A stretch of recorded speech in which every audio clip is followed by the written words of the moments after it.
Hello, and yes, I'm in London. As you probably know, if you know me. If you don't know me, then you would know that. But yes, I live in London now, outside of London, but the window doesn't show much, so it's kind of pointless me showing you. So yeah, just take my word for it. If my building was like 5 stories higher and I could go on the roof, then you might see Battersea Power Station. That's about it, really. That's about as yeah, or maybe you don't see a red bus or something. Yeah, one of those things.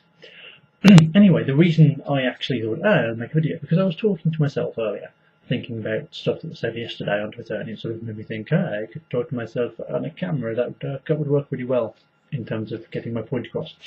The point was that was my friend John from America, at John Vox, basically stopped communicating with me as soon as I said that I loved the Tim Burton version of Alice in Wonderland. And he found that an unacceptable premise. So I thought I'd expand on it a little.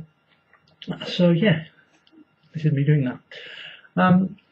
The reason I like Fat No Love, the Tim Burton version of Alice in Wonderland, is not because it's a version of Alice in Wonderland at all. In fact, it's got nothing to do with being Alice in Wonderland in any respect. 2 seconds.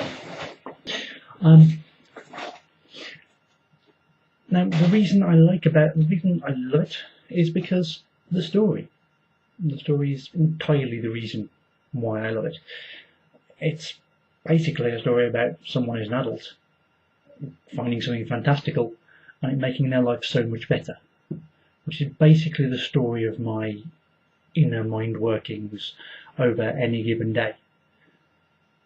Similar reasons I love The Kibo Ranger, which is about somebody pretty much, exactly my age, suddenly gaining the ability to fight with morphing and stuff. It's cool. And it's also hugely self-referential, but yes, besides that. So yeah, the things that are not liked about Alice in Wonderland as a film are the things that I like. They're aesthetic choices.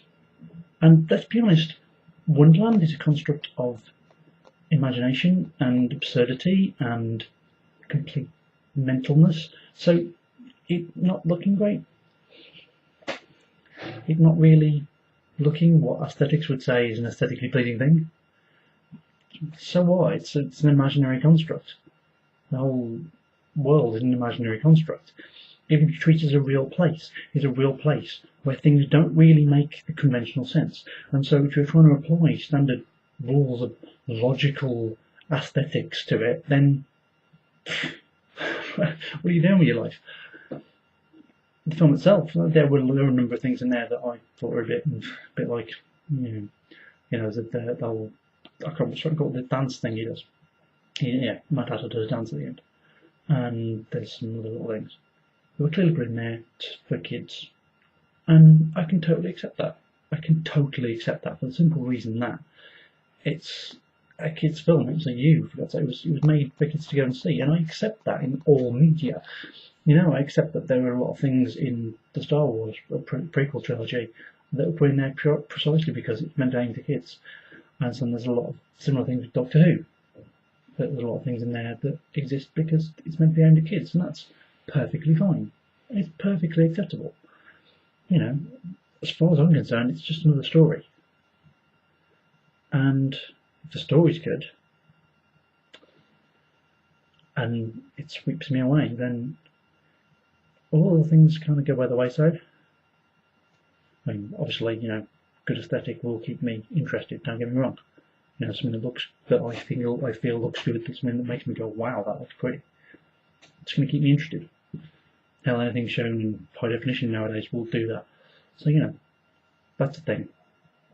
But basically what I'm saying is that my love of that film comes from the first time I watched it. The first time I watched it, I'd had 2 weeks of utter hell at work. And then I went to the cinema with my parents, and the film was great. And it really just lifted me out. Lifted me out of the doldrums of work and into a fantastical world where things don't make sense. But they don't make sense in a good way.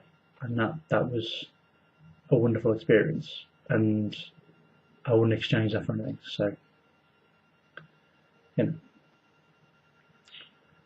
I know people have issues in the film, but personally, it means a lot more to me than that.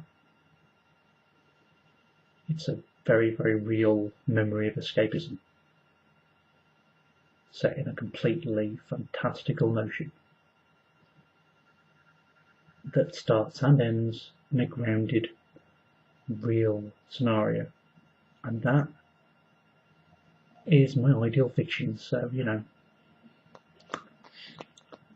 sorry. Actually, no, I'm not sorry, I just feel the need to apologise to people who have issues.